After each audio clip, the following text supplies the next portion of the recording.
মসজিদের কথা বলতে গিয়ে যদি হুমায়ুন কবির সাসপেন্ড হয়, তো ঠিক একই দোষে তৃণমূল কংগ্রেসের সুপ্রিমো মন্দিরের কথা বলছে, তাহলে উনি সাসপেন্ড কি হবে?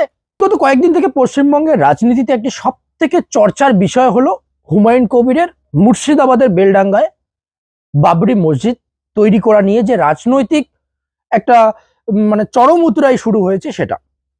তো অনেকে জিজ্ঞাসা করছিল যে এই বাবরি মসজিদ তৈরি করা নিয়ে মুসলিম সমাজের কি স্ট্যান্ড রয়েছে, তোমাদের কি স্ট্যান্ড রয়েছে। তো এক্ষেত্রে আমি আমার ব্যক্তিগত কিছু মতামত আপনাদের সঙ্গে শেয়ার করতে চাই যে হুমায়ুন কবিরের এই মসজিদ নিয়ে আমাদের কোনো রকম ইন্টারেস্ট ছিল না। কারণ এই মসজিদটাকে মুসলিম সমাজ বা আমরা প্রথম থেকেই ধরে নিয়েছিলাম যেটা একটি রাজনৈতিক ইস্যু।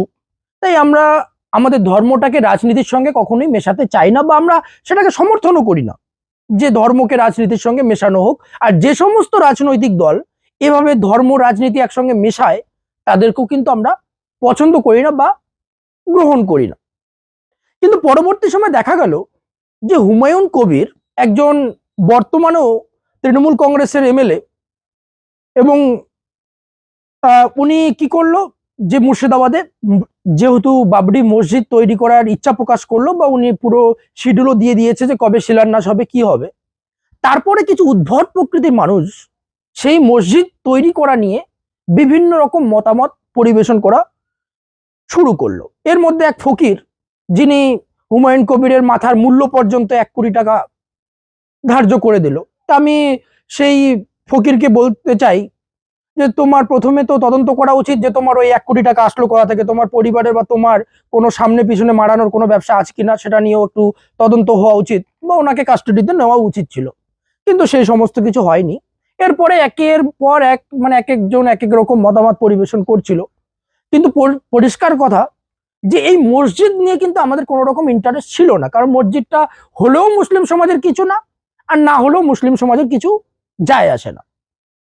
কিন্তু আজকে পশ্চিমবঙ্গের রাজনীতিতে যেটা হলো যে মমতা ব্যানার্জি, পশ্চিমবঙ্গের তৃণমূল কংগ্রেসের সুপ্রিমো এবং আমাদের সরকারের মুখ্যমন্ত্রী, ওনার দল সিদ্ধান্ত নিয়েছে যে তৃণমূল কংগ্রেস থেকে হুমায়ুন কবিরকে সাসপেন্ড করা হয়েছে, এবং সেটা কাকে দিয়ে করালো? কাটা দিয়ে কাটা তুলতে হয়, এরকম একটা পলিসি আমরা জানি। তো ফিরহাদ হাকিমের মুখ থেকে করালো। তো এই রাজনীতি কিন্তু মানুষ বোঝে।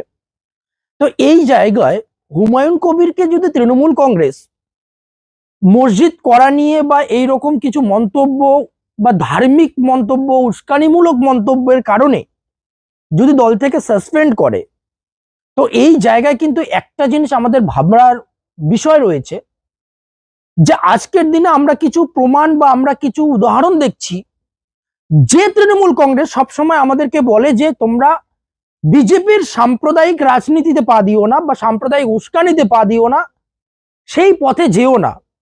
মানে তৃণমূল কংগ্রেস নিজেকে একটা সেকুলার দল হিসেবে নিজেকে সবসময় উপস্থাপন করে। আমরা এতদিন থেকে যে বিষয়গুলো বলিনি সেই জিনিসগুলো আজকে বলছি। গতকালকেরই মনে হয় তৃণমূল কংগ্রেসের সুপ্রিমো বা পশ্চিমবঙ্গ সরকারের মুখ্যমন্ত্রীর একটি প্রেস কনফারেন্স ছিল। সেই প্রেস কনফারেন্সে উনি ওনার সরকারের উন্নয়নের খতিয়ান দেখাতে গিয়ে সেখানে উনি জগন্নাথ মন্দিরের কথা তুলে ধরলেন। তৎসঙ্গে মাটিগাড়ায় একটি নতুন মন্দিরের কথা, মন্দির তৈরি করবে সেটার কথা তুলে ধরলেন। আচ্ছা, আমি আপনাদেরকে এই প্রেস কনফারেন্সে মুখ্যমন্ত্রী কি বলেছে সেই ভিডিও ক্লিপটা আমি আপনাদেরকে শোনাতে চাই, একটু দেখুন। দীঘায় জগন্নাথ মন্দির, মাটিগাড়ায় শিলিগুড়িতে মহাকাল মন্দিরের জায়গাও দিয়ে দেওয়া হয়েছে, ও কালচারাল কমপ্লেক্স। নিউ টাউনে 15 একর জুড়ে দুর্গা অঙ্গন হচ্ছে, সব রেডি হয়ে গেছে।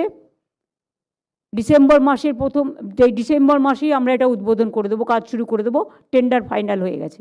9,900 কবরস্থানের প্রাচীর নির্মাণ করেছি, আরও করব।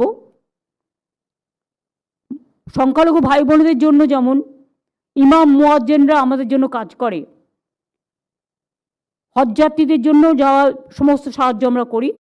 আচ্ছা, শুনলেন তো এই জায়গায় উনি ইমাম মুয়াজ্জিন ভাতা থেকে শুরু করে কবরস্থানের যে দেওয়াল বা প্রাচীর, সে প্রাচীরের কথা বলল, তৎসঙ্গে এই মন্দিরের কথা বলল। তো আমি প্রথম প্রশ্ন করব এখানে, বা প্রথম কথা বলবো যে আমরা কিন্তু কখনোই বলিনি যে আপনি ইমাম মুয়াজ্জিমদের ভাতা দিন, আমরা কখনোই বলিনি যে আপনি কবরস্থানের প্রাচীর করুন। এরপরে আপনি চলে আসলেন মন্দিরের কথায়, যে আপনি যদি সরকারি ফান্ড থেকে, যে ওয়ান পিস বলে একটা শব্দ আছে, যে বাবরি মসজিদ যেরকম ওয়ান পিস ছিল সেরকমই কিন্তু জগন্নাথ মন্দিরও ওয়ান পিস ছিল।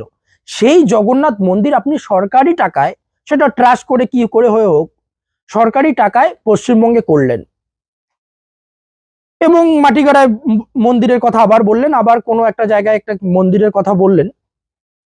তো এই যে ধর্মীয় রাজনীতিটা, আপনি একদিকে আমাদেরকে বলছেন যে তোমরা ধর্মীয় রাজনীতিতে পা দিও না, আপনি একদিকে ধর্মীয় রাজনীতি করছেন, এটা কিরকম কথা?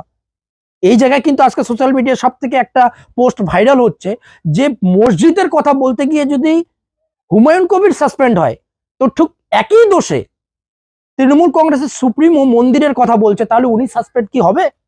এটা কিন্তু যুক্তি আছে, পোস্টার কিন্তু হয়তো তাচ্ছিল্য বা হাসির আকারে নেওয়া হচ্ছে, কিন্তু এই কথাটা যুক্তি আছে। আপনি মন্দির মসজিদের রাজনীতি করছেন, আপনি আমাদেরকে বলছেন যে সাম্প্রদায়িক রাজনীতি থেকে নিজেকে সরিয়ে রাখো, আপনি দলকে একদিকে সেকুলার দল হিসেবে মানে দেখাচ্ছেন, কিন্তু অপরদিকে আপনি মন্দির মসজিদের রাজনীতি করছেন। তো এই জায়গায় আমি মুখ্যমন্ত্রী মমতা বন্দ্যোপাধ্যায়কে প্রশ্ন করতে চাই, যে আপনি আমাদেরকে এক রাস্তা দেখিয়ে আপনিও কি ঠিক বিজেপির মতোই সাম্প্রদায়িক রাজনীতিতে পা দিয়ে গেলেন? আপনি কিন্তু দীর্ঘ কয়েকটা এই কয়েকটা দিনে যা রাজনৈতিক পরিস্থিতি পশ্চিমবঙ্গের, তাতে কিন্তু আপনি ব্যাকফুটে। কারণ এর আগে আমি বিগত কয়েকদিন আগে চ্যালেঞ্জ করে বিজেপির অন্ধভক্তদেরকে বলেছিলাম যে তৃণমূল কংগ্রেস এই মুহূর্তে যে পরিস্থিতিতে রয়েছে তাতে সুইপ করতে চলেছে 2026 ইলেকশনে। কিন্তু বিগত কয়েকটা দিনের পরিস্থিতি বা পরিসংখ্যান কিন্তু উল্টো বলছে। কারণ এর আগে আপনার প্লাস পয়েন্ট কি ছিল, এনআরসি বলুন, এসআইআর বলুন, এগুলো তৃণমূল কংগ্রেসের জন্য প্লাস পয়েন্ট আমি বলে দিতে পারি। কিন্তু এই মুহূর্তে যেটা করলেন, যে ধরে নিন আপনি বলেছিলেন যে পশ্চিমবঙ্গে ওয়াকআফ হতে দেব না, কিন্তু ওয়াকআফ হয়ে গেল। আপনি একদিন হঠাৎ করে এসে বলে গেলেন যে সমস্ত ওয়াকআফ সম্পত্তি রেজিস্টার করতে হবে। আপনি সংখ্যালঘুদের কাছে সংখ্যালঘুর কতটা ভালো চান সেখানে একদম জলজ্বলন্ত প্রমাণ হয়ে গেল। দ্বিতীয়ত ওবিসি রায়, সেই ওবিসি রায় আপনার প্রমাণ হয়ে গেল। এক্ষেত্রে আপনি এই মুর্শিদাবাদে যে ক্যাচালটা লাগিয়েছেন, আপনার দলেরই যেহেতু এমএলএ ছিল, আপনি কন্ট্রোল করতে পারেননি, এটাও আপনার ব্যর্থতা বলা চলে। এই জায়গায় কিন্তু বর্তমানে সংখ্যালঘুরা কিন্তু বুঝতে পেরেছে, সেটা চাকরির ক্ষেত্রে হোক, নিয়োগের ক্ষেত্রে হোক, সংখ্যালঘুরা কিন্তু এই জিনিসটা ধীরে ধীরে বুঝতে শিখেছে যে আপনি সংখ্যালঘুদের ভোট নিয়ে সংখ্যালঘুদের কাজ সেরকম ভাবে কিছু করছেন না। তো এই জায়গা থেকে পরিষ্কার আপনাকে একটা বার্তা দিতে চাই আমি, যে তৃণমূল কংগ্রেস কিন্তু এই মুহূর্তে আগামী 26 ইলেকশনে অনেকটা ধীরে ধীরে ব্যাকফুটে চলে যাচ্ছে। এই বার্তাটাই দিতে চাই, আর কিছু বলতে চাই না। কারণ হুমায়ুন কবির যদি মসজিদের রাজনীতি করতে গিয়ে দলের শৃঙ্খলা ভঙ্গ করে এবং সাসপেন্ড হয়, তো আপনিও কিন্তু মন্দির মসজিদের রাজনীতি করছেন। আমরা আপনাকে কখনোই সেই মন্দির মসজিদের রাজনীতি দেখতে চাই না। উন্নয়নের রাজনীতি হোক, আপনি উন্নয়নের রাজনীতি বলুন, এটুকুই বলবো আজকে, আর কিছু বলবো না। সকলকে নমস্কার, ধন্যবাদ।